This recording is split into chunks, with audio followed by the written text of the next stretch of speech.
مستقل بودن چه غلطی بود ما کردیم؟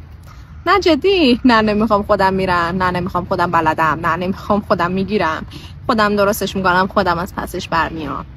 چرا؟ این حجم از تظاهر به قدرت برای چی؟ یه وقتایی در نوشابه رو باز نکن عزیزم. یه وقتایی وسط خیابون به زنگ بزن بگو نمیدونم کجام، گم شدم، پاشو بیا دنبالم. ببین قوی بودن بیش از اندازه، دیگه نمیتونم موامو کاریش کنم، قوی بودن بیش از اندازه توی رابطه فقط به تو نقش والد بودن رو میده. اون موقع است که وظیفت میشه زنگ بزنی بپرسی غذا خوردی، لباس گرم پوشیدی، مریض شدی، دکتر رفتی، خسته میشی یا از پا در میای. وقتایی بذار ازت مراقبت کنن، ناز کن. ببین دخترهای مستقل دخترهای قابل تحسینی هستن، اما واقعیت اینه که خیلی هاشون خوشحال نیستن. یه وقتایی بذار حواسشون بهت باشه، اینجوری بیشتر بهت خوش میگذره.